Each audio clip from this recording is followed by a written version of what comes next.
Hello and welcome to episode 57 of Cutscene Convos. Yes. This week we've got a character profile of the Reverse Flash, as well as discussing Bad Batch episode 11, The Mandalorian season 3 episode 1. I have some plans for DC and Marvel to stay relevant and continue to improve before we get into a busy week of Nerd News Network, before we wrap it all up with Lex Luthor versus Grodd in this week's Superhero Showdown. But before all that good stuff, make sure you like and subscribe so that Horizontal can tell us how his week was. Nice segue. I know, I'm You phenomenal. changed it up this week. I know. I was like, he's going into the segue. He's not in the segue. And if you know that I changed it up this week, you should definitely check you're subscribed, because if you're not, it's criminal Behavior, definitely.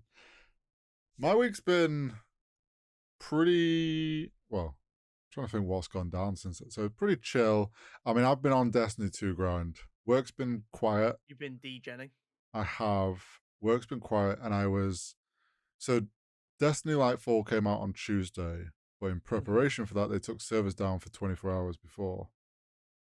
So everything I was trying to grind, so those seasonal stuff that I was trying to, I came in back on Destiny 2 with like a month and 4 seasons worth of stuff that I could catch up on. So it got down to like Monday daytime. I was like, okay, I've got everything I can have time to get. And it was like, okay, I grinded like mad to get different weapons unlocked and stuff. Yeah. Lightfall's come out. I'm really enjoying Lightfall. So I'm playing through it with my girlfriend and one of my mates doing the campaign. We're like 2/3 through, I think. I don't know actually. But we're doing it on like legendary difficulty. We're all enjoying it. The Strand, the new abilities and stuff seem fun. There's some things that's like, I can see why, like some things that aren't really explained in the campaign. I keep talking about this. There's this veil we have to protect. No one has a fucking clue what the veil is. They don't really explain it. This has always been my problem with Destiny. I feel like unless you're willing to spend hours on like fan-run wikis, it's so difficult to understand what the fuck's going on. They've got better. And it's just small things where like, did they mention what this is, or if they just kind of glossed over this? Which I think some people have had some issues with. Overall, I'm enjoying it. Still got plenty still to play through of it, but I mean, yeah, it's been a lot of fun. I'm enjoying being back in Destiny. That I will say, the cutscenes constantly keep blowing me away. I know I will say that's Destiny. Destiny's cutscenes are so good looking. They are incredible. They're right up there with World of Warcraft's cutscenes just being outrageously gorgeous. Yeah, they're like mass cinema. You can make a film out of just the cutscenes. 100%. But yeah, that's been pretty much my whole week has been playing Destiny. I'm catching up on Drive to Survive for F1. Which I know you're like cargo brr. Yeah, I've never got. All I will say, the season seemed, people have their grievances with Drive to Survive, which I'm sure you've heard. Yeah. It felt less forced drama than some seasons have felt, but it felt way too focused on the whole Red Bull cost budget drama that happened, which kind of overshadowed them ever talk. Like, they really didn't give Max winning much of a limelight. And I'm like, this is an F1. I get that it's behind the scenes, but like, do we really need... Well, that's always kind of been my issue with the F1 shows and the F1 in general. It feels like it is just... where stereotypically women have stuff like Love Island, it feels like this is what men have. And don't worry, I know there's a lot of crossover, especially now of men enjoying Love Island, and I know lots of women enjoy the F1, but it does just feel like a lot of it is just, it's the drama, Mick. And I was like, So, I do think they were a little bit better. There was a funny thing at the beginning of this season where Toto Wolff, who's the Mercedes principal, He was like, "Is this the docudrama? Ready to start another season of the docudrama?" And you can hear one of the Netflix guys that obviously asks the questions was like, "Well, we prefer to call it a documentary." And it's like, well, you're even making Maybe a act joke. like it. You're making a joke about the fact that you know this is a drama twisted. Yeah, Like, at least they're exactly. starting to admit what they are. But yeah, that's been my week, gaming and watching shows. How's your week been in the world of work? Yeah, I've not been able to just spend all day every day playing video games. I really wish I could have though. I mean, work's actually been. It's one of these projects where you have a lot of downtime in between doing things because it's Mm. installing a lot of stuff, but you have to keep an eye on it. Hmm. So I spent most of the week just like walking backwards and forwards to make sure something hasn't crashed and that it's still installing. Getting your steps in. But it's exactly that. But it's not been stressful or anything. It's just been kind of keeping an eye on stuff. But it's all gone relatively smoothly, which is good. Pretty chill week. Nice. But here's the thing with a chill week, Corey. Oh. There's no inspiration for a character profile. Ah, I see. So I decided in my infinite wisdom that if the internet is not going to make it easy for me to know who to talk about, I'm just going to choose someone I want to talk about. I was going to say, you're going to pick one of your favorite. Yeah. So in the essence of that guy on TikTok, what if I told you Yuval Thorne had that dog in him? So I will do his initial character profile, and then there's a couple of changes that have happened because in 2011 Mm-hmm. DC did a big old reboot which launched the New 52. Yep. As a result of that, a lot of characters have changed. This is the Reverse Flash I think of when I think of the Reverse Flash, which is pre 2011. But I Right. will give the additional information about the new one afterwards. So this Okay. isn't all accurate in the comics as of now, as far as I know. So the Reverse Flash, aka Professor Zoom, aka Ubard Thorne. He is originally from the 25th century, and he was genetically designed essentially by his parents to be super intelligent. Okay. However, this kind of meant he lacked any social skills, and he was just kind of a bit of a daydreamer. And this concerned his parents a great deal. And in once again their infinite wisdom, they decided if they were to design him a little brother, maybe that would allow him to flourish. Ah, the only This did child not syndrome. happen. So after years of him having to look after his little brother and his little brother always getting in his way and him detesting his little brother essentially, he eventually finished school and he applied to the Flash Museum where he wanted to study the Flash and the Speed Force. Okay. But as a result of his brother intervening, he did not get that scholarship. At which point, a U-Bard from the future travelled back in time and erased his brother from ever existing. Oh, shit. Yeah. And this became a bit of a pattern in U-Bard's life. Anytime anything didn't go how he wanted it to, a future version of himself Would fix it. would go back in time and normally stop the person from being born. Oh. This included someone getting promoted ahead of him.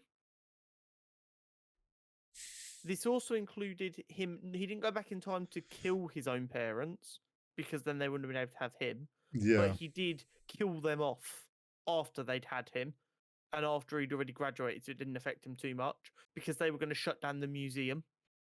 Right. And then he fell in love. Ah. But this woman did not love him. Oh, dear. She was engaged. Oh, dear. So he went back in time and made sure her fiance never existed. And then when she dated another man, he did the same thing and the same thing and the same thing until eventually he was the only man really left that she knew. And then when she still rejected him, he went back in time to when she was a child and traumatized her so badly that she became mute and got locked up in an insane asylum. Oh, no. Yes. Oh. But now that everyone was out of his way, he could focus on his research of the Flash and the Speed Force. So that's what he did. And eventually, he was able to replicate the accident that gave the Flash his powers. And once he had these powers, he ran and travelled back in time to meet his hero. However, he accidentally arrived a couple of years after Barry had already died. Ah. Upon that, he decided to go to the Flash Museum. Mm-hmm. And it was there he realized that he was destined to be the villain, not the hero. worthy successor to the Flash. I get you. So for a little while, he kind of pretended he was Barry after getting some facial reconstruction surgery to look like Barry Allen. Cringe. And worked as the Flash for a little while before Wally West outed him. But this is where it gets really fucking wild, and this will be the stuff that a lot of people already be kind of aware of, because this is the stuff that gets spoken about on TikTok, and this is why Reverse Flash is the biggest menace in comic book history. After many years, we eventually had Flashpoint, which is this huge comic book crossover event that reset the DC universe in places, and that the Flash film coming up is based on. During that, we learn that U-Bod wanted to erase Barry from ever existing. Right. But in doing so, it would erase U-Bod. Yes. Yeah? Yeah. Because of the Speed Force no longer existing, U-Bod could never have got them powers. Yeah. So, what he did instead was make Barry miserable. And he did this in a number of ways. To start with, he went back in time and made it so Barry's childhood best friends all never existed. Right. So this made Barry a very lonely child. And we find this out during Flashpoint. So we've always been led to believe that Barry was a really lonely social outcast child, but actually he wasn't supposed to be. That was all U-Bod's doing. He made it so that if he was playing any sports, he'd miss catches. He'd destroy his hobbies. He would make it so something went wrong in big moments of his life, so that he was always miserable and outcast and hated. And then eventually this all crescendoed in him killing Barry's mother. Okay. So it turns out, and again, we don't know this at the time, this was like one of the great kind of retcons ever, that everything bad that basically ever happened to Barry was Reverse Flash's fault. Okay. The long con. Yes, and here's the beauty of it. Because of the way they're built, Reverse Flash can never kill Barry in the past. Yeah. Because then he wouldn't exist in the future. So U-Bod can't kill Barry. He can just do everything he can to make his life miserable. And I mean, he succeeds for the most part. Yeah. But and that is why Reverse Flash is probably like the greatest ever villain. Yeah, the Joker's good. Reverse Flash is better. Absolute menace. Absolute menace. A menace across multiple time zones. Yeah. So the only real changes after the New 52 were the U-Bod's parents didn't genetically create him, as far as I can tell. He was born more normally. But his parents died and he was left an orphan. Right. Then he became obsessed with the Flash as a hero, which is kind of how Barry became obsessed with Jay Garrick's Flash as well. So there's a bit like a mirroring. Yeah. He went to the Flash Museum. He worked his way up. He developed his powers as the Flash, and he wanted to be a hero like the Flash. Again, like Barry did. The difference is, in the 25th century, there wasn't a lot of need for superheroes. Right, yeah.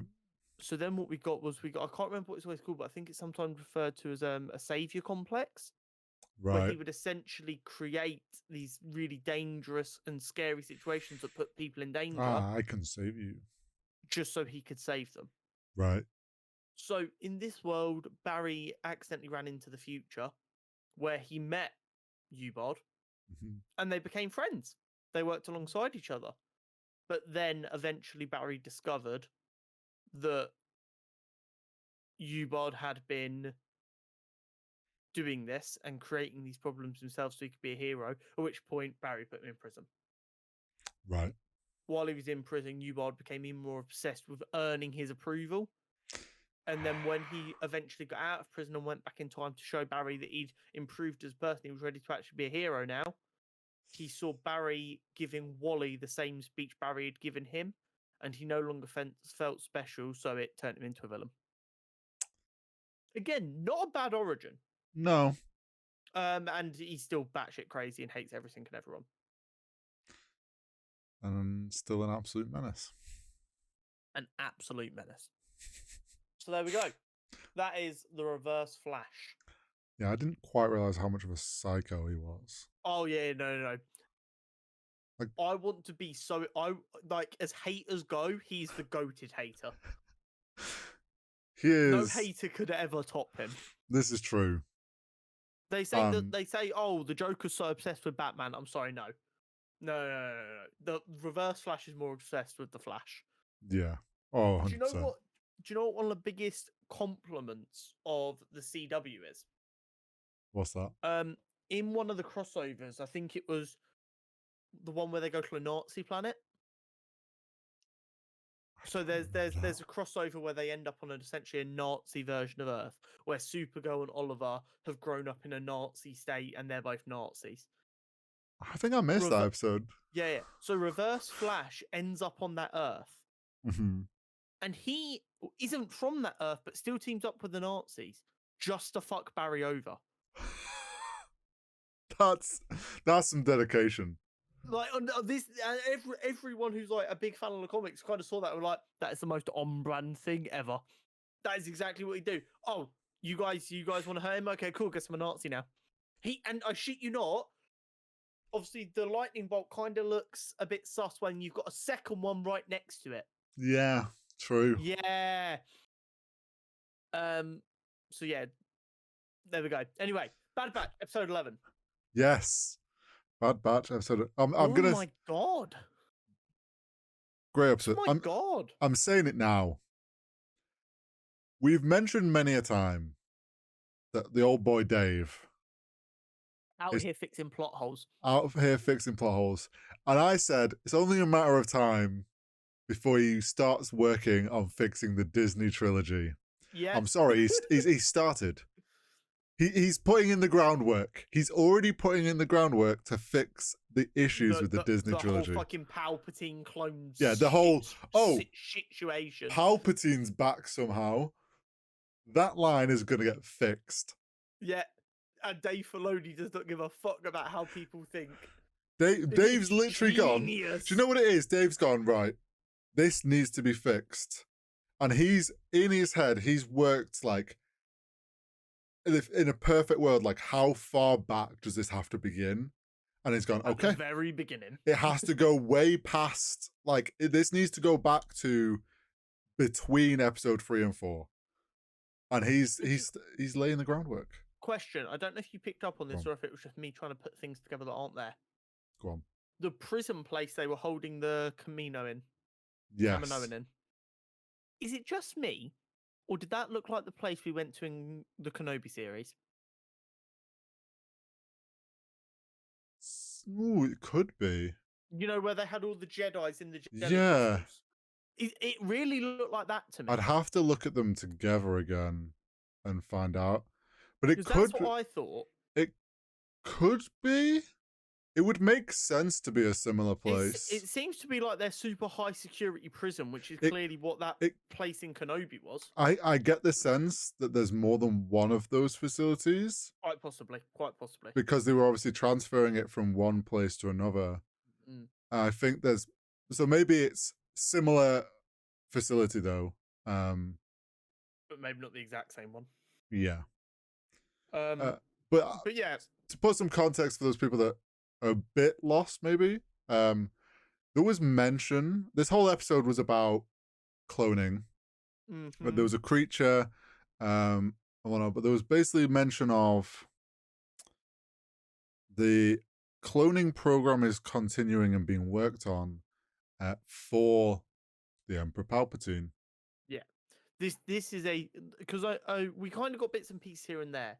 So you had the guy talking to the Kaminoan going, we want you to continue working on the cloning protocol directly for the Emperor. Yeah. To which she said no because she's not a piece of shit. Yeah. But then we're following the Bad Batch on their mission to find loot on this There's a crash ship sent to go loot it, not knowing what it is. There's a creature cutting about, and while they're there, they get their side of the information, which is, oh shit, this looks like the cloning equipment back on Camino. But oh wait, this isn't the standard one. This was stuff they were using for a special project. I don't know any more than that, but I know it isn't the standard stuff. But it's definitely cloning equipment. Yeah. And we're just there like, Dave, you beautiful bastard.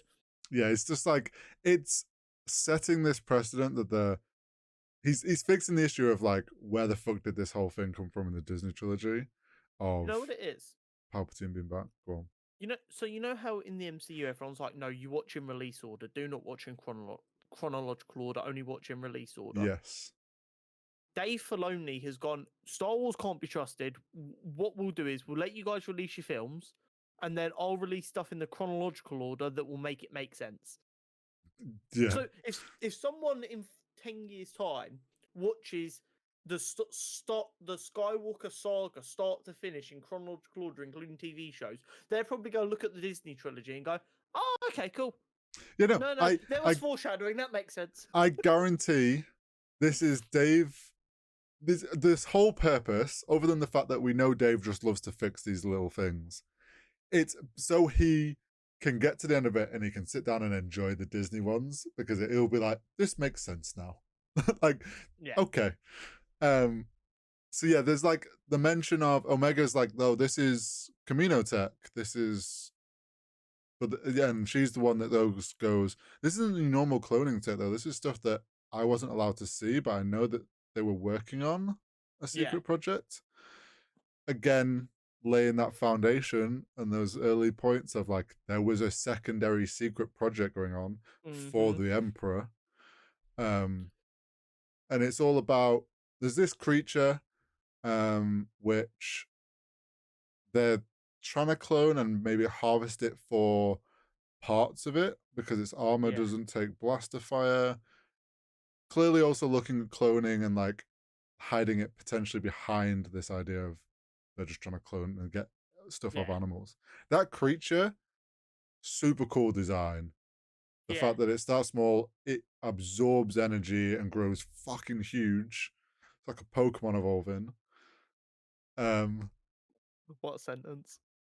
It was though, because it went from this tiny little thing. Absolutely spot on. And then they were like, oh yeah, don't let it get to the generator for the town because it will get exponentially large. Too late, it's fucking huge now.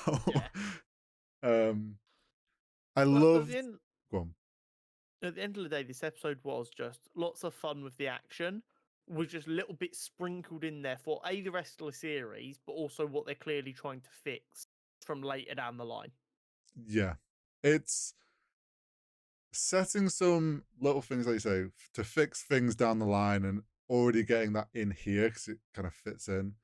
And also, again, in a way, they were strengthening the team being able to cope without Echo. Though I feel like in this episode, Omega kind of showed some of her more childish side again. Being like, oh wait, you're going on your own into the, like, being worried for Tech and then like being a bit worried about what was going on. I think that was, well, I think it was to mirror, they found Camino Tech and it kind of put her back in her, like, being young and back in Camino again. See, I took it as more because she could tell the guys were worried. If you look, normally the guys aren't worried about anything. They're just like, okay, we got shit to do, cool. True, they were very unsure about, like, what the fuck is this? Yeah, they're like, what are we dealing with? So she like, normally she just rides off their confidence. She's like, if they're confident, I have nothing to worry about. But she's sure they were a bit worried, and she's like, you fucking what? What else did we get to see? We saw, the way they fucking just like Empire showing their power again. Oh, creature escaped? Fuck it, we'll round up the whole town. Yeah. Just round up the whole town, deal with any that need to be shut up. We saw some commander that was like the new armor and stuff as well. Mm-hmm. Sid, them Some pushing back on Sid as well. yeah, Being like, because this was obviously, like you said, less time jump. This is straight off. They've got off that last planet. They've not even got back to Sid's shop yet. yeah, they were given a grief for leaving them to rot, and Yeah. rightly so. And then we're basically just kind of like, okay, this will be the last job then. We'll split whatever you find 50-50, but once again, she had no information, turned out to be a bigger problem. Of which the information they then got, they're sending to Echo and Rex. So I do think, I don't know if it's going to be a heist at the end, but there's going to be some big episode where they reconnect with Echo and Rex and a bigger group session. But we know, I think, what the main plot point is for the rest of the series now. It's going to be protecting Echo. No, not Echo. Omega from the Empire, because they've realised that's the only way to get the Kaminoan to work on the cloning project. Yeah, there's now a new spotlight again on the group and Omega that they've kind of stayed under the radar, because Admiral Rampart kind of hid the fact that they weren't dead after putting out that they were. So I wonder what'll happen if they go snooping about Omega, find out if Bad Batch is dead. They'll probably be like unknown about Omega. So yeah, I do think you're right there. This is now going to be a hunt down. For sure. I think someone's going to die. Why would you say that? Because let's put it this way: Clone Wars. How many notable clones did we get attached to, and then they died for the cause? But they didn't normally cut about for an entire season and then die. More and more shows doing this to us nowadays. I know. Leave my fucking clones alone. They all live happily ever after. Do they though? Because we haven't. The only one we know of is Rex. Well, we also know that the clones do get made for the Emperor. So either they find another way to make the Kaminoan work, or they get hold of Omega for a long enough period of time. Yeah, it's not looking great. It's looking not. Pretty There's fucking sketchy. some bad stuff's gonna go down before the end of this season. I've got a feeling the end of this season could have us in literal fucking tears. It possibly could. I just think overall great episode, and I just loved that. I said it like a week or two ago that like Dave's eventually going to look at the Disney trilogy, and oh shit, he's one step ahead of us. Yeah, he was already working on it. We were thinking, oh, maybe next season he'll start. No, now, bitch. I was thinking like, oh, maybe a Mando or like Ahsoka or something. They'll be like, I don't know, we'll get some fixes coming in, but no. Yeah. Why waste time? Yeah. And that brings us on lovely to Mando. Speaking of Mando, good old Pedro Pascal. The boy is back, baby. He is. The man himself and the little Grogu. I miss that little green fucker so much. Grogu's so good. I love him so much. There was so many good moments in just one episode. That I've never known a character steal so many people's hearts with just basically doing nothing. Just poking their head up at the right time, sitting in a chair and using the force to spin themselves round. Squeezing little mechanics. Yeah, like I am fully with Mando. I would die to protect Grogu. Yeah, 100%. And it's like I'm sure Disney would as well, because he probably makes them so much fucking money. Oh, Grogu isn't going anywhere anytime soon. So yeah, like this episode, amazing episode from start to finish. And I think I put it in our group chat, but like I feel like every season of Mando, the visual effects get better. Oh, so much. It is. Don't get me wrong. I know we've normally been pretty defensive of Marvel's VFX, But something like Mando really does put them to shame. Yeah. You don't even know there's VFX going on. You just kind of watch it and you're like, oh, that looks live action. You don't like. There's not even a moment of, oh, that looks good enough to pass. You just kind of accept. Yeah, the difference in polish between Marvel and Star Wars, which I think, and it's something we'll probably talk about later on, is down to quantity. Because Star Wars is doing less, but they are putting in like so much more polish. Like the VFX, the way that they use the volume, because we know they've used that since season 1, like they're just next level with it now. Oh, they're so good. Um, So if you were like me and didn't watch Book of Boba Fett after the first 3 episodes, oh yeah, 'cause did you it's a catch up? dog shit TV show. Yeah, I did catch up.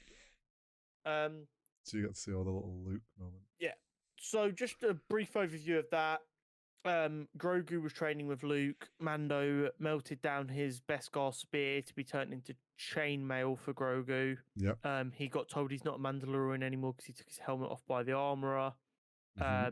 He gave the chainmail to Ahsoka, who gave it to Luke, who gave it to Grogu. But he gave it to Grogu and said you can have the chainmail or you can have the lightsaber, but you can't have both. And if you don't choose the lightsaber, you're not a Jedi. You can go back to Daddy Boy. And Grogu went, psych, bitch, I am a Mandalorian. And on that note, I want Grogu to get his own helmet by the end of this series. So I don't think he'll get a helmet. I think he's going to get a lightsaber. I don't think he does anymore. No, I think he does. But yeah, anyway, that's basically what happened. Yeah. It's been confirmed. I think after the episode came out on Wednesday, a couple of people were like, wait, why has so much happened on Navarro so quickly? It got confirmed that between the end of Mando season 2 and the beginning of Mando season 3 is about 2 years. So that's how long Grogu spent with Luke. Yeah. Which is why Navarro is like a proper bustling city now. Yeah. And the New Republic is in full effect. Also, seems like they found some resource that they can make bank off. So that'll have helped. But I've got to be honest, that first scene with what essentially is a baptism. Yeah. Did you think that was Mando as well? Yeah, I thought this was a flashback. How fucking brilliantly well done was that? So well. I think, do you know what it was? We'd had the trailer and obviously seen like a bunch of Mandos. We got the moment before that. I think there was talk of it was because we had that moment where he mentioned the waters or something. Yeah. Oh, we went to see waters. Yeah. So then it's like we got that. So I'm like, oh, this is like a flashback to what used to go down. Yeah. So that we understand why he has to go back there to get repentance, blah, blah, blah. And the fact that there was so many different Mandalorian clans with the different banners and colours, but then I was like, holy shit, the like big chunky guy that's always been with the armorer. Yeah, Pal Vizsla. Yeah, he's there. And I'm like, oh, okay, it must be young. And then I was like, hang on, the kid getting baptized, I thought like you was Din Jano or whatever. Yeah, Din Djarin. Djarin. But then he put on like a blue, then the helmet was blue, like... The thing is, that kind of put me off, but I was at the same time, oh, maybe because he's still young, like this is just his first helmet, that helmet's not going to fit him for life anyway, so maybe they changed the design slightly when he was a bit older. Colours mean a lot for the clans. So then I was like, hang on, is he... I was like, there's no way he's Pal Vizsla's son. So then I thought it was just like a flashback to old Mandalore. And then shit goes fucking south way too quick. That monster is dumb lit. The creature design was so good. And it's a big angry alligator turtle thing. Again, we talked about it already, but the VFX for that was fucking film level. And for a TV show, the Gatling gun. Yeah. Oh, I love it. It just was so funny though, watching them like get to the point where they're all like, oh, we'll grappling hook this huge creature because we're going to be able to hold it. And then their thing's just like, I'll do the classic alligator thing, death roll. Yeah. And it just starts rolling and pulls them all underwater. So, I've been pretty open my entire life that I'm not big on religion. I think cults are a dangerous thing. I would sign up to be a Mandalorian in about a third of a second. Give me a kick-ass helmet, give me a kick-ass jetpack, and give me a kick-ass gun. Yeah, but you can be a Mandalorian and not do the weird cult that is. No, but I kind of like that bit. That's the problem. I like the idea of with my helmet on, just going, "This is the way." This is the way. See, Also, big props to Pedro Pascal for a second, okay. because there is a big thing, especially in superhero content, where in the third act of a film, a character's mask gets destroyed so that you can see their face, so that you can see their emotions. Yes. Pedro Pascal went, "Fuck that noise. I'm going to let you know exactly how I feel through this mask." Yeah. And you do the entire time. Yeah, like when he's like in the mechanic shop, sat with his legs up at his chin like this. And that was such a great scene. Yeah. And what's his face? He's telling him what the little guy's saying. He just turns to him. He's like, "Really, bitch? I understand." Yeah, I'm getting that much. Like, yeah.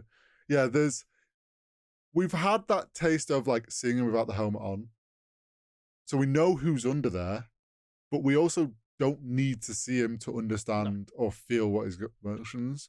But yeah, there's the whole like he obviously rocks up and saves the day with the alligator thing, just absolutely eviscerating it. Also, I love his spaceship so much. His spaceship's so cool. An Abu Royal fighter. When he got that in Book of Boba Fett, I was desperate for them to leave it yellow like in Phantom Menace. See, I'm kind of glad they made it shiny to kind of match his aesthetic, but it's just like... I get it, but even if it was just for like a scene when like he was doing his test flight, they left it like a bright yellow, and then it was like, okay, we need to tone it down a bit. I forgot you hadn't kind of like experienced that reveal because you hadn't watched, but it's such a good moment. But we get like, I found it really interesting that I genuinely thought he was gonna be kind of done with the cult after the whole "you're not a Mandalorian anymore." Like, I knew that she said, "Oh, you can go to Mandalore and go in the things to repent," but I kind of thought like he's gonna realize it's a cult and it's like maybe this is his way away from it. But he was very adamant of like, no, but by the book it says if I go do this, I can repent and I can still be a Mandalorian. And she's like, well, yeah, this is the way. I think this series is going to be like an identity crisis. Yes, I do as well. There's going to be him wanting to be like the cult Mandalorian because that's all he knows. There's going to be the whole Darksaber and leading while also having Bo-Katan saying you don't like your cult isn't the way of being a Mandalorian, like where like but then also Mandalorians aren't too fond of Jedi. No, they're not. But like I also really enjoyed that whole they pull up to Bo-Katan's planet and he's like, oh, this on the edge here is a Mandalorian castle. Gorgeous. Visually, the architecture of that place, stunning. Love the design. I would move in a third of a second. Mood. I was just like, sign me up. I would change my entire wardrobe to fit that aesthetic in a heartbeat. Yeah. I really enjoyed how Mando was like, where is everyone? Let's go take Mandalore back. She's like, they're gone. Like, you didn't come with the Darksaber. Like, you could sense the kind of like resentment and also that's over. She's done. Like, she tried, it's done. Like, what the fuck do you mean? Where like you went off doing your own thing, like you're too late. Like, this is that kind of like there's tension there. And then she's like, have you still got the Darksaber? He's like, yeah. And she's like, all right, go fucking wave it in front of him. Go get everyone back if you like. Go have a dick swinging competition. Yeah. She's like, nothing good has come of Mandalore. She tried to get people together. It's like, at the end of the day, she's like, it's that person that's just defeated and is like, I'm done with that past life. It's over. I think he's gonna switch her up to be. He's gonna get her back into being a more like, oh shit, no, like Mandalore is a thing that can happen. I think he's gonna change her perspective. I'm excited to see him go to Mandalore and see what he finds, because he is very determined. Do you know what the scene with the pirates confirmed to me? Go on. All I want in this world, all I want, is an open world Star Wars game where I can play as a bounty hunter throughout the entire galaxy. Wouldn't that be nice? Let me go planet to planet to planet to planet doing odd jobs for people. Yes, some will be boring as fuck, and it will just be take this package to this planet that is a 15-minute flight, like real-time 15-minute travel. Cool. But there are going to be some awesome ones, and I want them. Let me be a bounty hunter. Let me build a reputation. Let me be as feared as the Mandalorian and Boba Fett and Cad Bane. It would be a great game. Because it's like he goes back to the town, and it's like, I loved the whole oh, come, like, we'll go to my office, we'll chat, come in. And oh yeah, we've got a statue, and he's in the office, and he's like, oh, so there's I can set you up with a prime piece of real estate, and I can sort you out with like an inn on the, basically being like, I need to sell this land and get business here, so I'll cut you a deal, settle down. And then Mando's like, no, I'm here on work. And he's like, oh. Yep. This is a business trip, sir. Yes, this is not me looking for real estate. I am not settling. Although that is exactly how that meeting looks with a single father with a young child. Oh. Just child spinning in chair while they're looking at brochures. It's like coming back to the town that he's now prospering. It's like, oh, well. And he offers him a sheriff job, which is just like perfect. I really enjoyed the whole scene with trying to fix the droid. I've got to be honest. Go on. I'm a little bit annoyed if they do bring back IG-11 properly, because it takes so much out of his sacrifice. Yeah, I don't think they're gonna get him back. I really hope they don't, even though it'd be cool to see him again because he's fucking awesome. I got emotionally attached to that droid like I would, or like I've done to many of the Star Wars droids. But if a Star Wars droid dies, they do need to stay dead. Yeah, I get you. I quite liked that the parts of the statue that obviously weren't his were just left there. So it's like half of his body. That made me crack up, just like that. just a couple of legs and an arm, and it's like, what? Were you like surprisingly like horror game-esque when they like came back to life and went defaulted? And I'm just like, oh shit, no. Like it's throwing Grogu at what's his face, shooting IG, cracked me up. It's just like the classic, like, oh shit, this creature's alive. But then the whole, like, the little guys are fixing, and then you just see Mando's just sat there cross-legged in this tiny little space. And then, like, I assume there was, like, their bit was raised up so they could be at eye level with normal customers. And then it cuts to a side angle, and you just see him sat there cross-legged, hunched down. He's like, he's like crawled in there. You've got to think, there was a crawl through that doorway on all fours to sit there. Like, a Pedro Pascal in armor just like crawling through. But then the end bit when Grogu goes to like, he picks it and he's like, no squeeze, no squeeze. And he's like, Grogu, it's not a pet. And then he just lurches at him again. It's like kid wanting something. It's like 100%. When they pick up like a little puppy and they're like, oh my God, it's, and the little puppy's just like, ah. It's fully Grogu going, oh my God, it's littler than me. I must cuddle it. Yes, exactly. I'll be honest, I was really worried Grogu was going to try and eat him. like the egg things from the previous. Yeah. I also enjoyed the jelly bean scene. Yes, just he's getting like more out there with using the Force. Yeah, he's just absolute vibes at all times. Which at the same time though, my brain's like, he needs to be careful. Mando's just like, he's just letting him do his thing. And he's like, Mando trusts himself to deal with most people. True.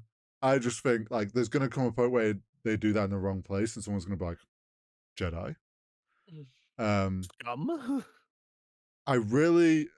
Another visual effects moment that I loved was the bit in the ship when they're doing the hyperspace bit just the visuals of like Grogu looking at the glass and how they got all the reflectives. And then he's teaching him, he's like, oh, to be a Mandalorian, it's not just you've got to know your way around the galaxy. Mm-hmm. But I don't know if you'll have picked up on this. The space whale things. Yes. What I got the impression that they're important, but I am not aware of them. We have seen them once before in the Rebels series. Okay. With Ezra, I forget his name. He's called Ezra. Yeah, that's a Freudian slip, though. Yeah, that is. What is this? Ezra, does he have a last name? Bridges. Oh, okay. Bridger. Ezra Bridger. Yeah, I knew it was. That's because we've talked so much about the other one on this podcast. He comes across the whales and uses the whales to help him out. They are hyperspace whales. They are connected with the Force in ways. Oh, really? Yeah. So they're called what they're called, purgils. I think that's what they are. Yeah. Oh, they're cool. Yeah, so he uses them in Rebels to help repower a ship so he can get, like, he uses the Force to help control them and stuff. So everyone's a bit like, ooh, linked to Ezra. Grogu is very strong with the Force. Strong with the Force, but also there's stuff I don't want to, because I know you still need to watch Rebels. Uh-huh. There's like a potential link there to Ezra. Nice. So yeah, that was really cool to have them in the live action, especially with the fact we're gonna be having Ahsoka, which is set obviously before Episode 4. Yeah. But like, we know live action Ezra is coming, so there's little details, little crossover details that I'm loving, which is again probably Dave. Oh yeah, but just I'm so excited for this show. Yeah. It's going to be good. I'll be really surprised if we get bad episodes. A lot of the episodes are directed by Bryce Dallas Howard again, aren't they? Yeah, they are. And she doesn't miss. Yeah, she does amazing. Also, she's fucking good though. I know that Dave said, I think it's Dave said, they're like they have there's no end plan for Mando and Grogu. Like these are characters that are not going anywhere anytime soon. So no, I'm still just scared they end up dead somehow. I don't trust Dave. He keeps on feeding us all the 66 every chance he gets. He likes our pain. Oh, we've not had it yet. It's still gonna come. Oh, it's gonna be so bad. But yeah, he said that there's plenty. Like we're gonna get a lot of seasons, I think, of Mandalorian. I fucking hope so. I think, especially like if he 6 seasons in a movie. If he starts to rebuild Mandalore and we get like a leading the Mandalorians, Game of Thrones, clans, we could have some fun with that. Because right now, Mandalorian's kind of been like a Western kind of theme to it. Yes, scattered and... If they want to do like 4 seasons of it being a Western, and then they've rebuilt Mandalore, and then we get like 2 or 3 seasons of it being like a fantasy, that can work. Well, it's like... And I know obviously it's like sci-fi Western and sci-fi fantasy, but it can still work, and it'll keep it feeling fresh.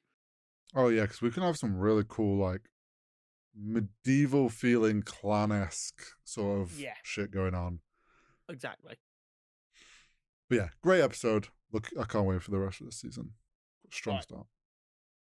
So, ironically, and Hori can attest to this through our messages, Kevin has held a press conference basically saying, don't worry about Marvel, we know what we need to do to fix up and look sharp. Fix up. But I decided there was an issue before he said that, and I already went to work. You did. Because Connor gets shit done. And I have very strong feelings about these things. Well, and it isn't just Marvel we're going after, it's DC as well. Because although DC are rebuilding, they haven't started yet, so I'm hoping James Gunn gets the message and knows what to do. Get some of the early. Yeah. So, I've titled this, What DC and Marvel Need to Do to Stay Relevant. But it's not just relevant, it's also successful. Yeah. The big thing, first and foremost, is there is a bit of superhero fatigue going on right now. Yes. And what they need to both do to ease this is slow down production slightly, which is DC are doing because they're getting ready to rebuild. But Disney and Warner Brothers, owning Marvel and DC respectively, need to stop pumping out other projects. Yeah. Just so, percentage-wise, it feels like superhero films aren't everywhere. That's first and foremost, and that's for both of them. So what I've said for Marvel is they need to slow down output. Too much Marvel content is robbing the joy from many people. And I mean this in two ways. There's the first way, which is people literally aren't enjoying it as much. But it's also the second way where it's turned some people bitter, and now then people are trying to ruin it for other people. Yeah, and I think it's also losing some of those casual fans.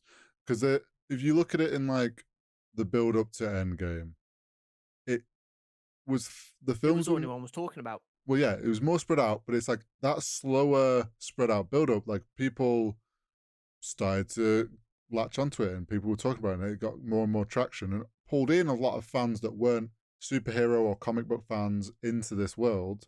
Well, I knew people who hadn't even been following the MCU up until Endgame, who, when everyone got really excited after Infinity War, went, "Holy shit, this is like 10 years in the making. I'm going to catch up on all the films so that I can watch."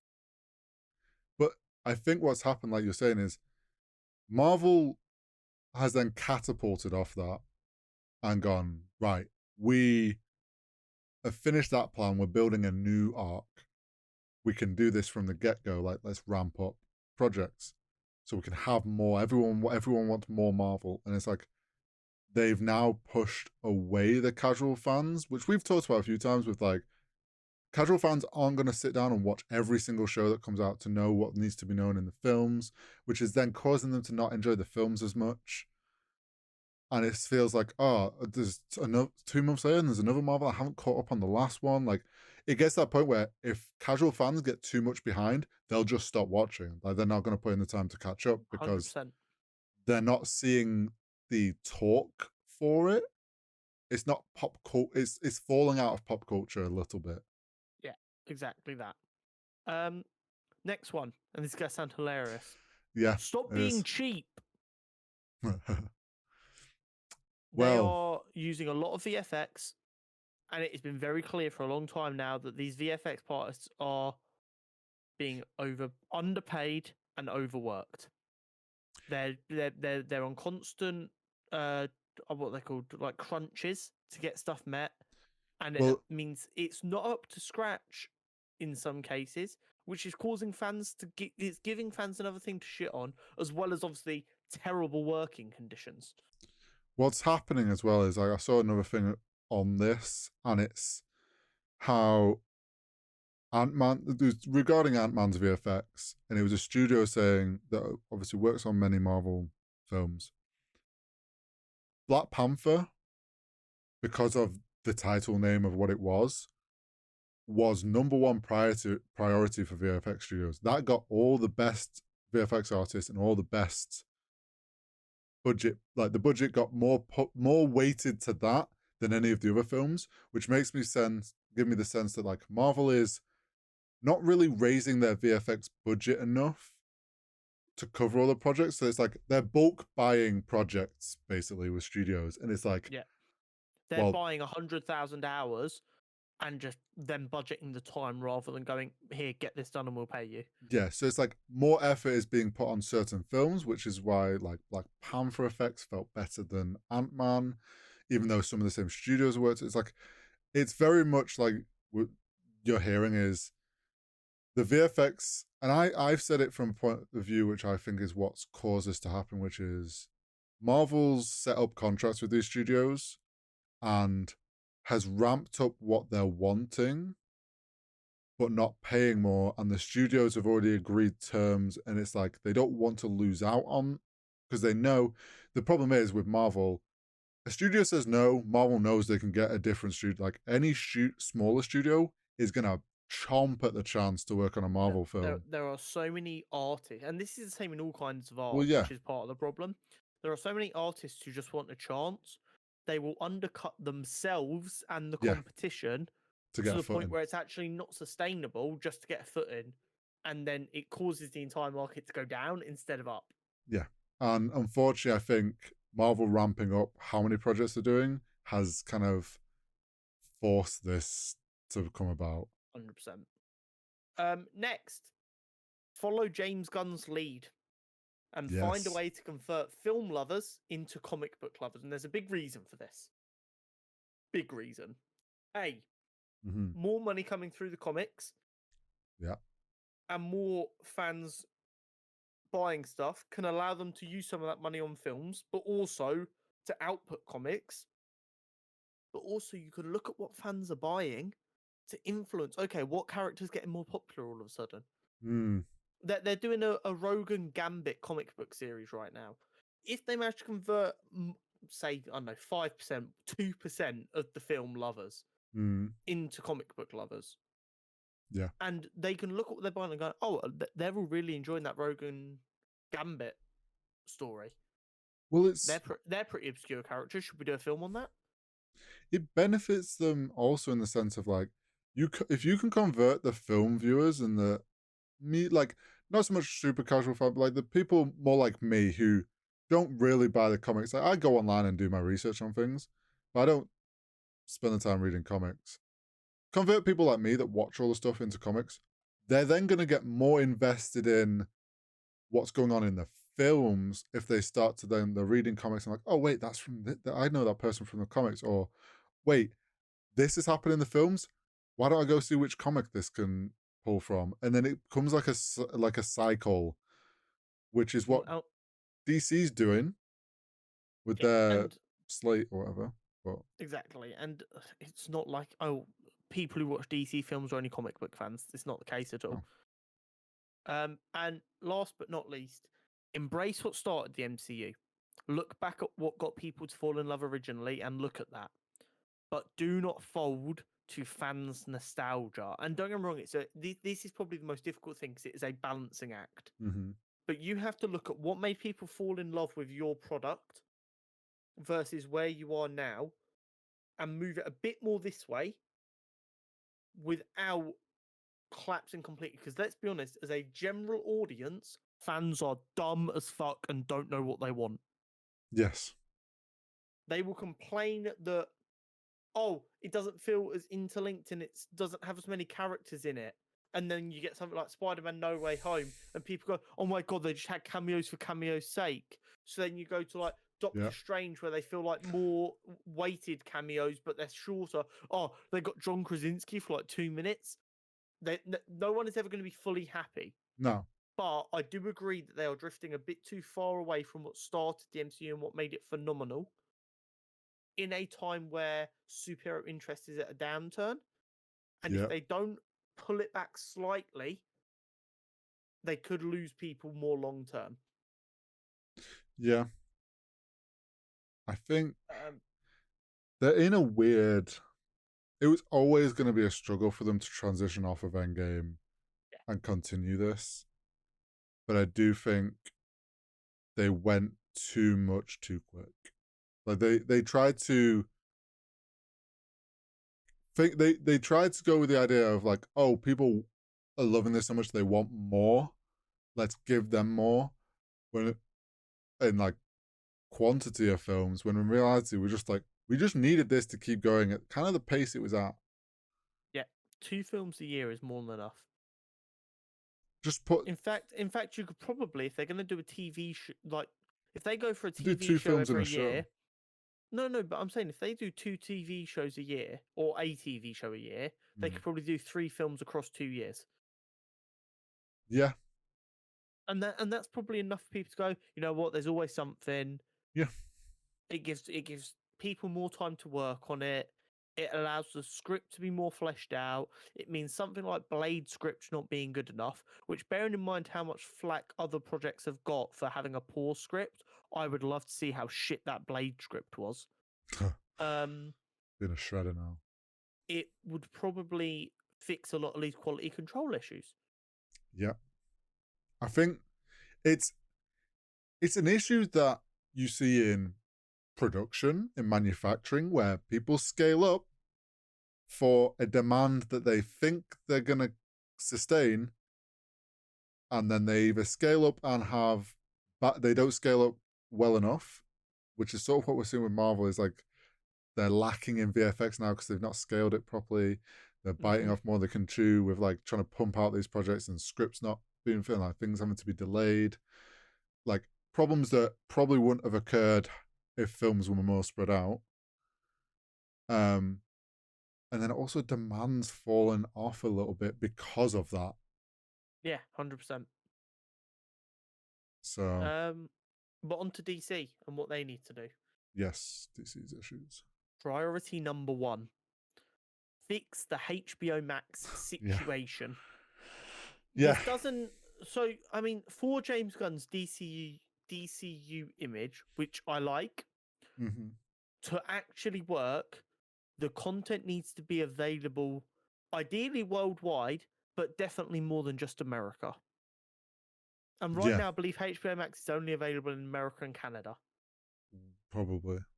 So, either make HBO Max available worldwide, or as much of the world as possible, and where it's not available, strike deals to get that content put somewhere else, or just strike deals for every region to get that content put. Strike deal up with Netflix to put the HBO shows on Netflix in Europe or whatever. Yeah, maybe people will keep the Netflix on.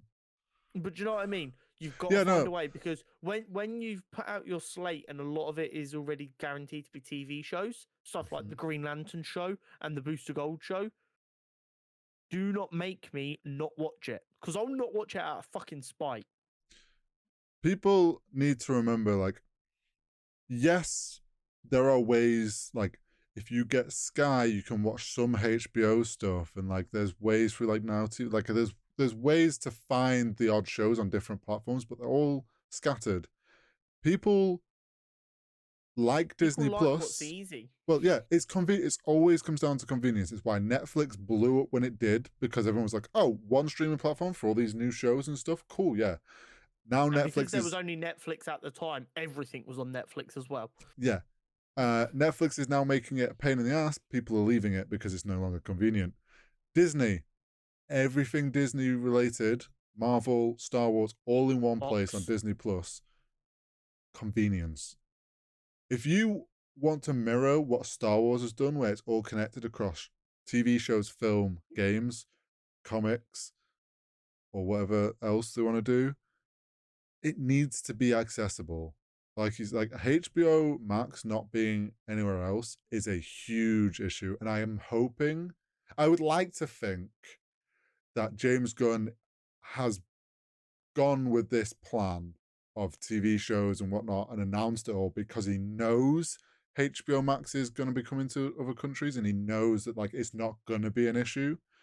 Because either that or he's I'm just going to announce this and put a fuck ton of pressure on them to fix it. That. Because let's be clear, he is the top of DC now. Yes.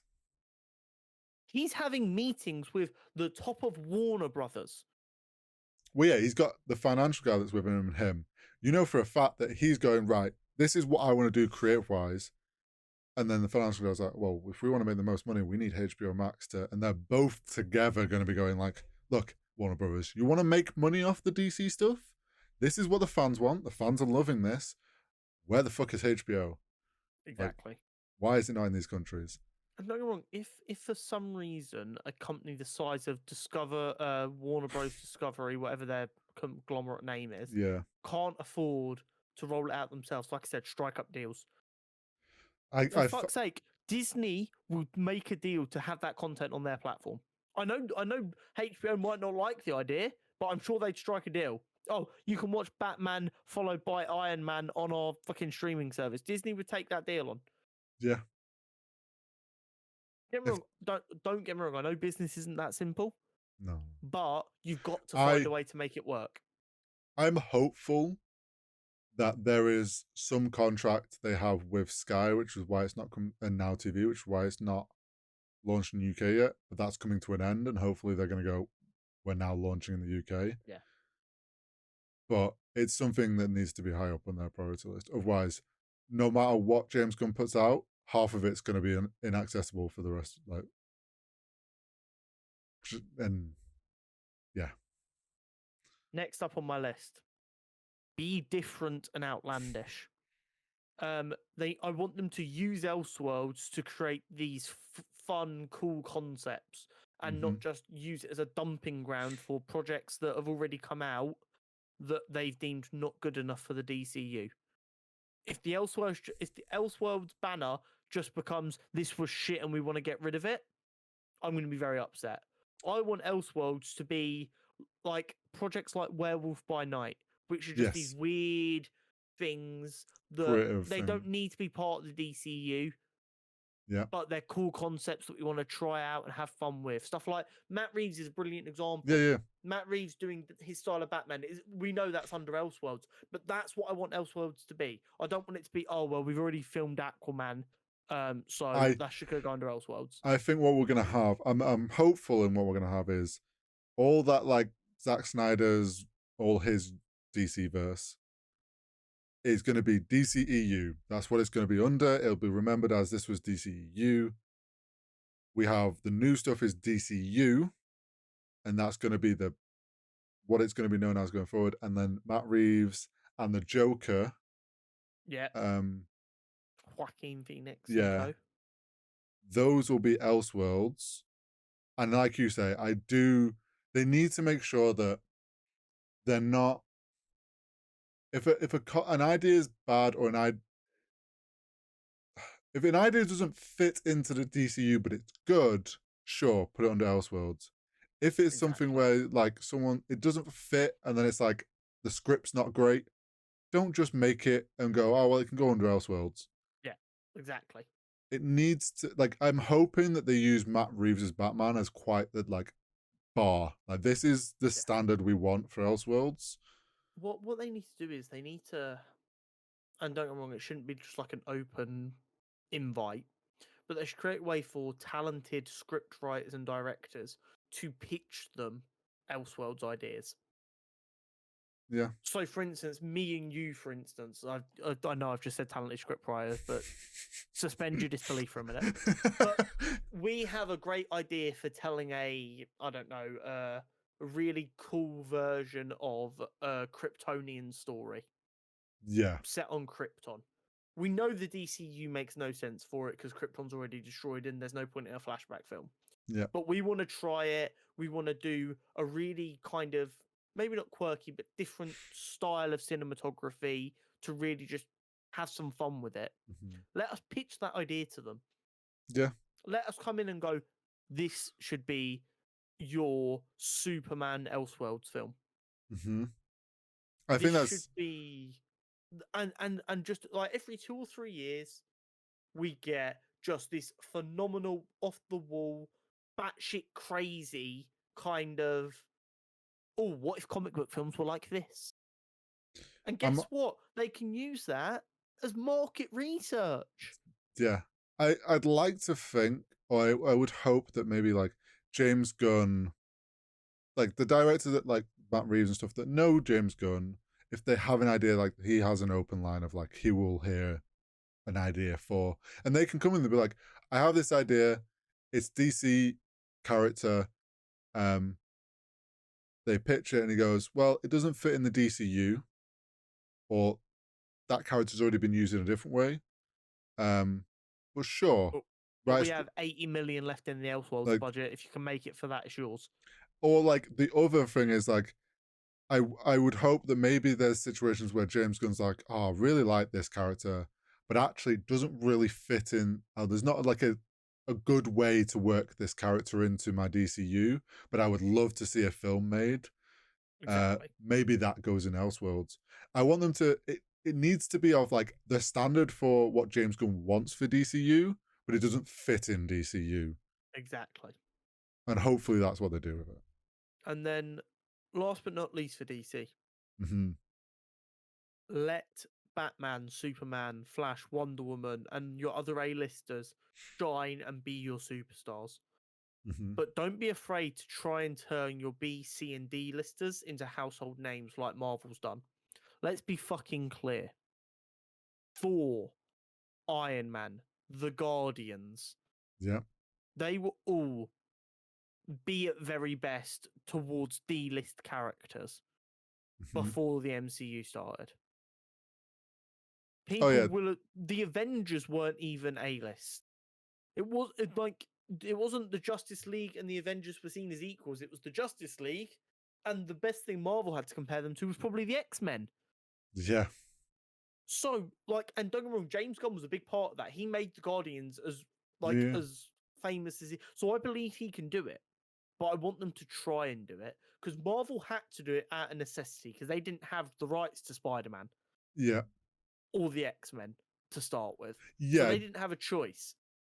Just because DC has the rights to everything doesn't mean that they should now ignore those. Exactly, because there are going to be some diamonds in that rough. Oh yeah, and it's like DC has so many heroes. Like if there's a situation and a theme or something going on, and you're like, oh, a hero that would do this would work well in these situations. Like I bet you can find one, and if it feels like it would fit, bring it in. Doesn't matter if they're known or unknown. And I do think they're going to try and do this with some of their TV shows and stuff, is like have that be start of like a taster of like these B-list, like unknown characters, like the likes of Booster Gold and stuff. Yeah. And I think they've already sort of teased that they are going to do this. Let's hope they just continue that way. Yeah. But I do think there's a big difference between their B and C listers getting TV shows versus getting big budget films. Oh, yeah, I agree. I do agree.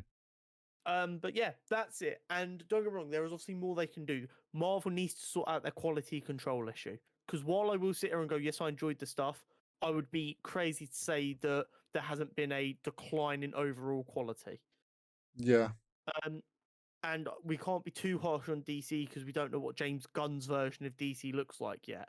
But what we can do is go, these are the things that we, as people who spend far too much time watching it and paying attention to it, as well as like every single Marvel film I go to with at least my girlfriend and probably my sister, brother, father, and her mother. Mm-hmm. And they are all casuals. I don't think any of them listen to a podcast regularly, and I always get their opinion on it. Yeah. So like these are the things that people are complaining about, and Marvel do need to pay attention. And I hope DC that they have an opportunity if Marvel can't fix that to go yoink. Thanks for getting the crowd warmed up for us. Here is a phenomenal Flash trilogy starring Connor Knight. James Gunn hit my line. This is the thing. It's like DC being in rebuild phase. If Marvel starts to not crumble, they're not gonna it's not gonna collapse. The MCU's gonna keep going, but it's like if their numbers are like dipping and then plateau and they can't get it to climb again, and DC comes out and James Gunn's like, oh, you all love the Guardians. By the way, this is my new superhero thing, and it's an absolute bang, and everyone's fucking hyped about it and talking about it. Everyone's gonna be like, oh, okay, fuck you, Marvel. We care about DC now. Like DCU is what we're hooked on, and we want to see what's next. Marvel, like you're putting out too much. We can't keep up. We can't follow what you're doing. There's like it's a risky spot. I do think Marvel needs to, especially when you look at, like I said, Disney Star Wars and what they're producing and quality wise versus what Disney Marvel is producing. It's like, come on, you got to step your game up. Big difference. Yeah. Yeah. Now onto the Nerd News Network, and I'm sure Hori's playing a jingle in post right now. Yes. Certainly. It's been a very busy news week, I've got to be honest. It has. Lots of stuff's gone on. Starting with some very bad news for Marvel. Yeah, and keeping blasting at Marvel today. DC got it for long enough. Marvel can take some heat. Yeah, no, this is true. This is true. Quantumania is set to have the second worst ever second weekend drop for Marvel. Yeah. So For those of you who think that just sounds like a lot of the same words repeated, the second weekend drop is the difference in money made from the first weekend to the second. Yeah. Most really good films will probably do about the same both weekends, maybe a little bit less. Yeah. Really great films that were under, like, there wasn't enough excitement about will go like that, because Yeah. they won't have made a lot of money, but everyone who went to see it on that first weekend went to and Just told talked everyone, about it. you have to go see it right fucking now. Yeah. I believe Everything Everywhere All at Once had Mhm. like a huge second weekend hike. And then you've got your films that were really anticipated and Kind then of didn't meh. live up to the standard that go, "Whoop." It looks like Quantumania's gone, "Whoop." And I think this is a couple of factors. Okay. Although I disagree, people didn't seem to like the film. I personally didn't hate it. I said it was a bit of a meh. It wasn't blowing me away, but it added some stuff and it was fun for 2 hours. Yeah. Um, I think they cost themselves with the way we talked about it last week, but the way they ended it, yes. I think cost them. And as a result of that, as well as superior fatigue, the people Mhm. who've gone to it on the first weekend who weren't impressed have gone and told everyone, didn't like it that much, and everyone they've told has gone, I'm a little bit bored of superhero films anyway, maybe I'll just give this one a skip. Yeah. I think now something I want, like, don't get me wrong, the level that Endgame got to was never going to be sustainable in hype and like the build up to that. You were never going to stay building from Endgame. It was going to plateau. And I think what has happened is it plateaued. We had a couple of films and shows which the casual fans were like, eh. So then it's dipped a bit. And it's now at the point where you've got the MCU fans who will, like me and you, will watch every single thing that comes out because we want to keep up with what's going on with the storyline. We will go see it week one. Where, like, if it's like Ant-Man, where it was kind of a little bit meh, and like it was a good film, but the ending kind of threw it, and it's just like, okay, it continued the story, wasn't anything like crazy to talk about. We've seen it. We'll say, yeah, I mean, it's added to the story. Like this, we can see where it's going next. Like, no crazy reveal or anything. So then the casual fans are just like, well, I'll watch it on. It comes out on Disney Plus in a couple of, like, a month, and or like Black Do you know Panther's on Disney Plus. Do you know what I think the difference is? One, Me and you watch MCU films like episodes of a TV show. yes, So if there's a bad episode, we go, it was a bad episode. Get them next time.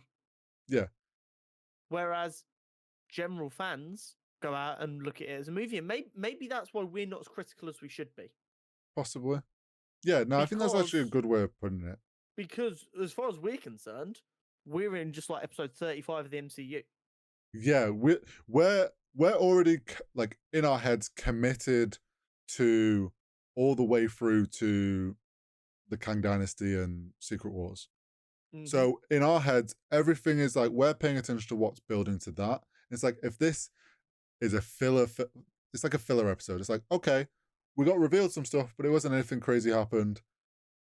PG go next. Probably in the next one, which is Secret Invasion, I think is going to be a clutch, a big, important drop for Marvel to maybe hook back in those casual fans. Secret Invasion needs to be a dub.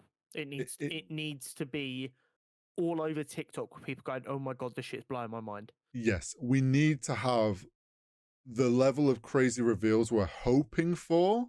If they don't deliver, like, you need to be blowing people's minds that everyone's talking about the fact that, holy shit, that thing that happened in Iron Man 2 wasn't actually this. It was that, like, there's shit from, like, and people start unraveling everything. You've got a free retcon tool. Yeah. And you can hook all those casual fans back in because everyone will be talking about it again. Which is just what happens with a TV episode when there's like a big episode and everyone starts talking about it. That hooks people into the series. And I think you're right. We're not super critical because to us, we're just like, we'll go, what's next on the what's coming up next? Okay, a couple of months, we'll see what comes next. Yeah. Exactly that. And it doesn't surprise me that it's had a drop off. It was always going to happen. Yeah. What Marvel needs to do is work out how to bring them back. Yep. Now, talking of a way to bring them back, Charlie Cox has arrived in New York to begin filming Daredevil Born Again. Yes. This show is going to be unbearable because people on the internet are going to hate it no matter what. So when this show eventually comes out sometime next year, Hori, every week before we start recording, I'm going to need you to remind me to not get too angry because we knew people were going to hate it no matter what. Yeah, some people are going to hate it. People are going to go, the Netflix version was better. The Netflix show was better. He smiled this week. That's stupid. Daredevil doesn't smile. Yes, he does. This isn't the Daredevil we wanted them to bring over. Yeah, exactly. Maybe we'll be proven wrong. Maybe everyone will fall in love with Charlie Cox as Daredevil again. I just don't think the internet can surprise me at this point. Who knows? So, at the end of Venom, Let There Be Carnage. Yes. There was a post-credit scene with Tom Holland's Spider-Man on the TV after Venom got transported into the main MCU universe. Yes. Andy Serkis has confirmed in an interview that originally that cameo was much larger and maybe Tom Holland was actually there on set. Oh. Footage, please? I need more information. Yeah, where's the footage? Where's the test screening? The fuck was that about? Why do Andy Serkis is a little bit of a twat. Because I love that man. But he will just be in all his phenomenal projects, drop a bit of information and then fuck off. I was not expecting you to just call Andy Serkis a twat on the podcast. Oh. Just like he was about. We did a much bigger thing, but we're not going to talk about that. It was we were on a wall. Do you know what I bet it was? He sees him like on the TV or whatever. I bet it was like more on the TV. Or maybe he goes to find, he was originally going to go find him, maybe. I've got a feeling originally it was he woke up in New York. Oh, and he sees him physically out the window. Yeah, he bumps into him or something. So yeah, that's interesting, and I would very much like the footage, please and thank you. Yeah. Disney Plus's X-Men 97 animated show, which I'm so hyped for, and if anyone says anything negative about it to me, I'm going to cry. It's apparently rumored to have 4 seasons planned. Oh. That is a W, my friends. That is. This show, although being as old, like older than Horizontal almost, was one of my favorite things to watch reruns of growing up. So I'm really hoping that they capture that feeling again. So that we can have our fun. And 4 seasons, just boom. I expect Rogue to be an absolute baddie once again. And I just hope it's good. We might not discuss it on the podcast because we might be too busy. But I know I'm going to watch the fuck out of this TV show. And the fact that they've got 4 seasons planned is very, very good. To have 4 seasons planned off the rip is big news. As long as they can manage the quality control. Yeah. Well, it'd be an animation studio handling it. So. Yeah. On to the big bit of Kevin news, which came out after I wrote my scathing piece on Marvel and DC. Yes. So he basically held a conference with lots of reporters and content creators by the looks of it. Yeah. So you sent me Soup's tweet on it. Yes. I've seen a couple of other people who were there as well who grabbed different bits of information. So the main thing is Deadpool 3 will be rated R. Yes. That is huge. A lot of people, even though the rumors have always been that Marvel have no intention of changing Deadpool. There's always been they could.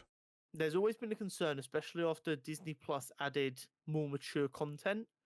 And even though they added parental locks, people still got all pissy about it and how that's not very Disney. Oh, yeah. A lot of people worried that Disney would fold under the pressure. They haven't. No. This is good news. This is good news. Next up, they have a plan for introducing The mutants and the X-Men, they know how they're going to do it. They know when they're going to do it.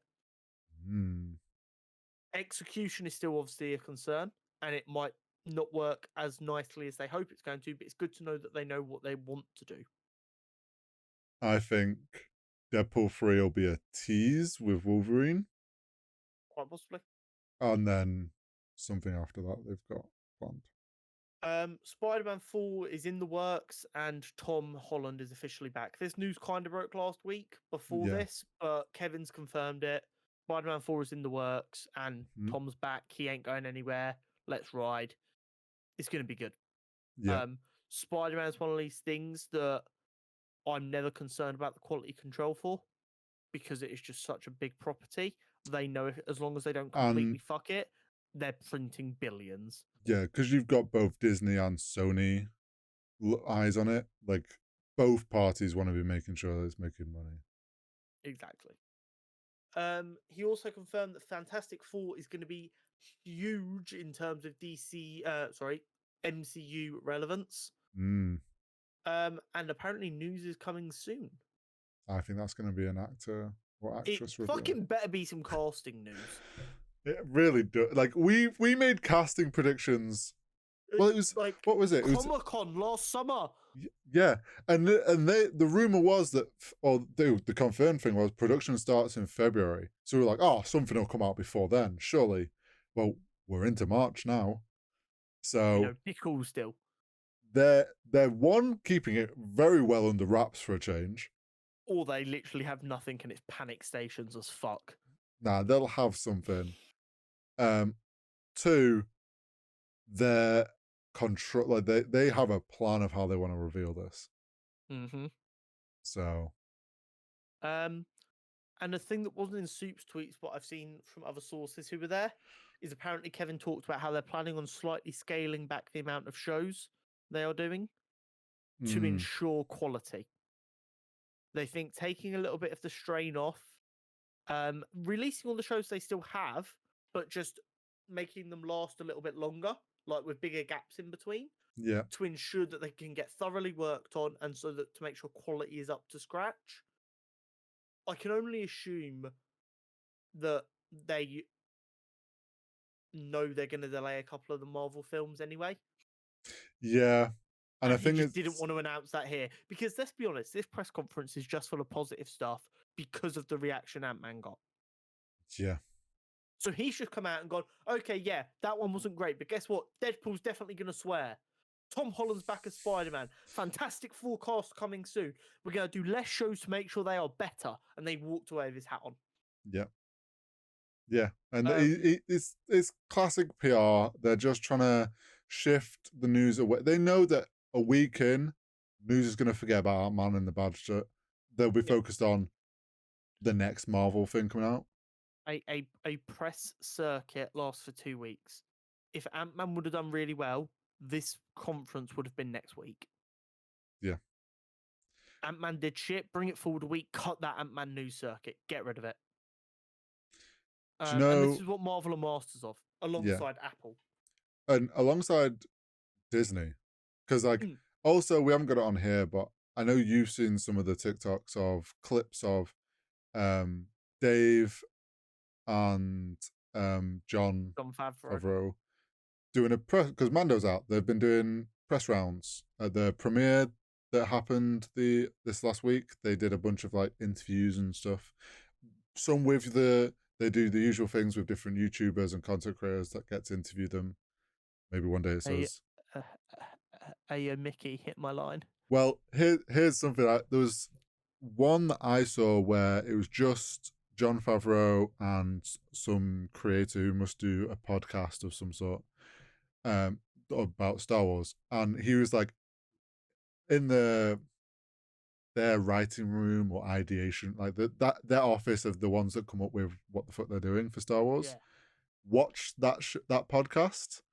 And when he talked about their constructive criticism, he was like, we really enjoy watching your content and hearing what you guys have to say and seeing how you guys pick apart and predict stuff. And he was asking, do you think we're doing a good job? What do you think we could do better? And the fact that really shows that like Dave and Jon Favreau really are doing great stuff with Star Wars and actually really care what the fans actually think of what they're Yeah, producing. 100%. And getting to see like that full on, like that they pay attention to what like the like podcasts like ours and like other ones that talk about the stuff, and seeing that like they're like, yeah, we do similar stuff, like how does this fit in and whatnot. um and there was a cool like thing to be seeing that they're making the rounds and doing. And there was a fun thing as well that you saw the dynamic between the two of them for one clip, which is they started getting on about Yeah. Luke's credentials as a Jedi. Yeah, our friend Luke sent me that Yeah, he sent me TikTok. the same one. And I literally responded to him. I was like, I want to be like this with Kevin. Just me and Kevin cutting about, having arguments. Or You need, James, either of you. yeah, The do you three know, of us will go yeah, out for dinner. It'll be do great. you know what you need to be the Dave for James Gunn. Yeah. James Gunn can be Jon Favreau Okay, with but the big ideas and get it going. here's the problem. I will if I think I would do better at Marvel than DC for one reason alone. If I'm at DC, I'm just gonna walk into a room and go, okay, but where's the Flash in all of this? Yeah, you're just like, so we've got the Flash. Also, there's the Reverse Flash. Sorry, Connor. This is the Superman meeting. Okay, cool. So we'll start off with the Flash beating Superman in a race, and then Yes, we go to Central City. and they're just like, but Connor, we're not doing Flash, and we like, there's like we haven't even thought about who would. He's like, oh, you don't need to worry about casting. I'll be Flash. So in this Flash I've film got that where I am playing Flash, yeah. But if I was to ever by some miracle work at DC, I'd have to not be allowed anywhere near anything Flash related. Oh, you just leak it. You're like, oh my god, guys.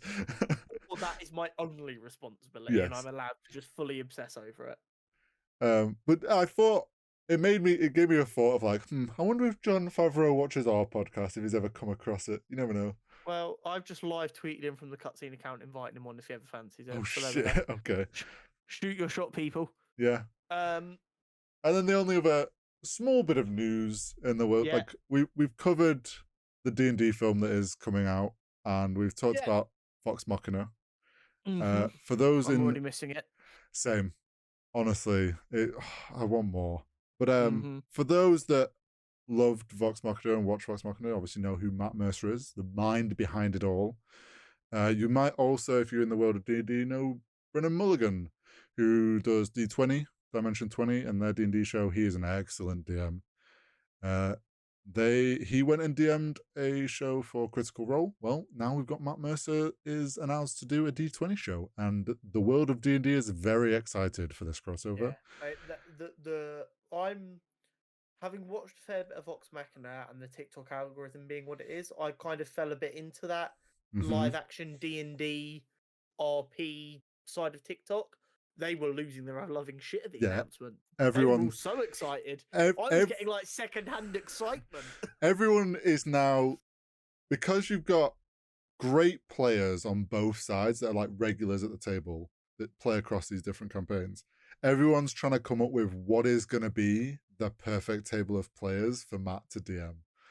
But I mean, if you're someone who hasn't got into watching Critical Role because their campaigns are very like hundreds of episodes, the first two, and it's a big undertaking to get into that, but you want to experience some of Matt's DMing style, the D20 show actually might be a good way to do that. It's going to be on Dropout, which is D20's like website subscription service where they put all their shows on. But it'll probably be like a short series. So if you're someone who wants to watch some live action DM and see how Matt actually DMs, it'll be a good way to get into it.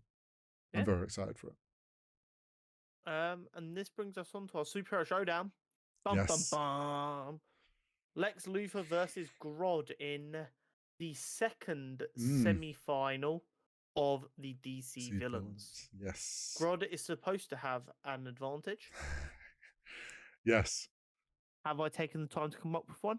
No, I was writing a very big character profile and giving notes on how two giant conglomerates that are more successful than I'll ever be should improve. Yes. I have a suggestion. I'm down for it. Like at this point, I'll take it blindly.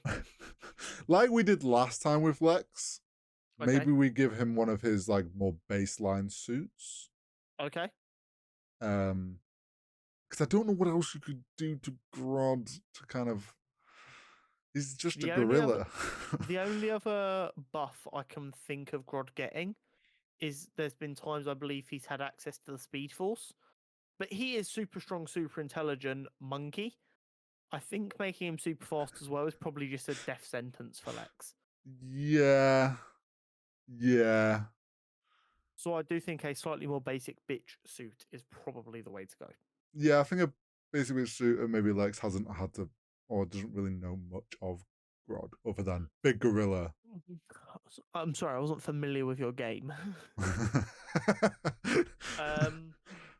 It's an interesting one because although Grodd is technically the lower seed, He is very strong.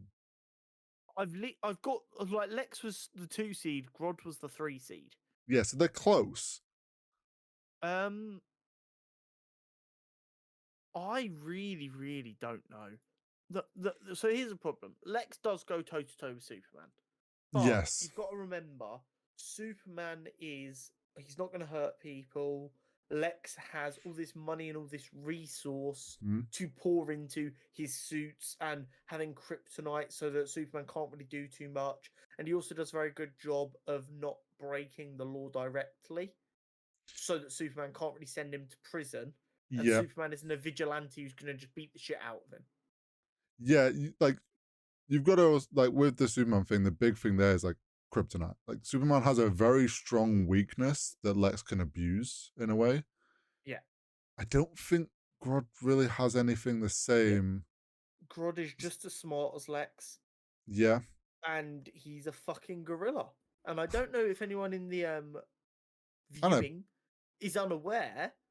Gorillas would beat the ever-loving shit out of a human. Yeah, they would. And yes, a battle suit is going to protect Lex. With it being a more basic one, it's not like it's going to be made out of anything crazy. And also, it's not like Grodd's just going to try and maul him like a dumb animal. No, He's also super intelligent. Yeah, it's like at the end of the day, with telepathic abilities. It's like he doesn't. Let's be real. He doesn't need to get him out of the suit. He pounds on that, like gets Lex on the ground and keeps slamming on the chest of that suit and just bends the metal in and crushes the suit in. Like that's all. And he's intelligent enough to understand that he breaks the suit with Lex inside. That breaks Lex. I think the only way Lex really survives is if he's in a more advanced suit. And since Grodd's advantage is he's in a basic bitch suit, I think we have to give it to Grodd. Yeah, I think for Lex to survive, it needs to be a suit that can withstand some beating, and that ain't gonna be like one of his standard ones. Like his standard ones are gonna just be enhanced. Like exactly. He'll give Grodd a fair few gut punches and like piss him off more. Like I think he'll do some damage to Grodd, but Grodd's a gorilla that's just not gonna stop. Yeah, especially because he can leap at you and grapple you and like. And this is before we even get into the potential discussion of can Lex even protect his mind from Grodd's psychic attacks? Yeah, that's also a good point. I know Grodd can't do the Flash because his mind is too fast, but I'm pretty sure if people are smart enough, he struggles as well. So Lex might just be smart enough to avoid that, but I don't know for certain. I think he'd be able to only fair we weaken give Grodd him. The dub. I think after a bit of the fight, though, he'd be able to weaken him down and shake it. Yeah, exactly. So it would take an awful lot of mental concentration to not fall. At which point, Grodd just goes, "Oh, by the way, I'm a gorilla." Smash. Yeah. So yeah, I think we give that to Grodd. Yes, and that is our 4 finals, which I guess now are our quarterfinals. Oh yes, locked in. So going back to the Marvel heroes, we have Beta Ray Bill versus Ghost Rider. Oh shit, yeah. Marvel villains is Ultron versus Juggernaut. Ooh. Marvel heroes, Swamp Thing versus Blue Beetle. And then DC villain, Ra's al Ghul versus Grodd. Oh, baby. None of maybe those. We take off next week just to get everyone really excited. Who knows? Yeah, maybe.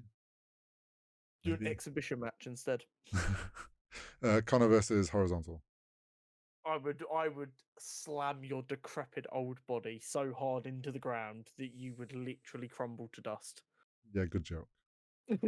You are 90 years old. You would pull your hip just trying to fight me. Nah, it's all a ruse. It's all just a fake ruse. You can't roll your dice in a real fight, Hori. I'm gonna slam my knuckles together. That makes me grow twice as large, right? But that is all from us this week. If you haven't already, Yes. like it, subscribe it, follow us on Instagram, TikTok, Twitter, at Cutscene Convos everywhere. In fact, I'm pretty confident at this point. If you type in Cutscene Convos on Google, we will be the only thing that comes up. How do you get a fucking incognito tab?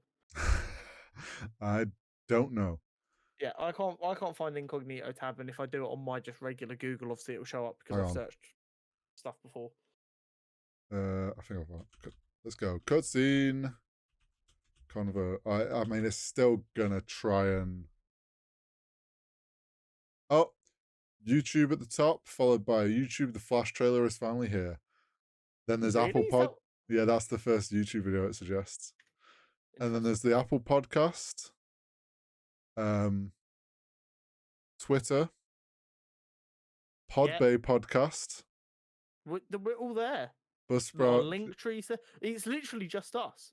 I think on mine you have to go down to second page to get something. In fact, we've even got like a little thing on the side on mine. Yes, same. Because we're on Google Podcasts. Yeah, so just like we're there. But that we are around and vibing.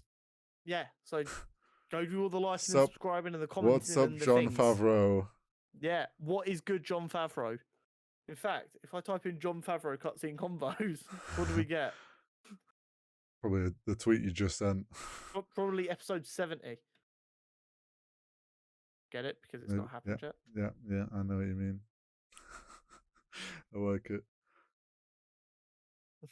It's not got anything just yet. Give it time. Once he replies, we'll be right up there. Anyway, thank you very much. Yes. We'll catch you next week. Goodbye. We'll see you next week.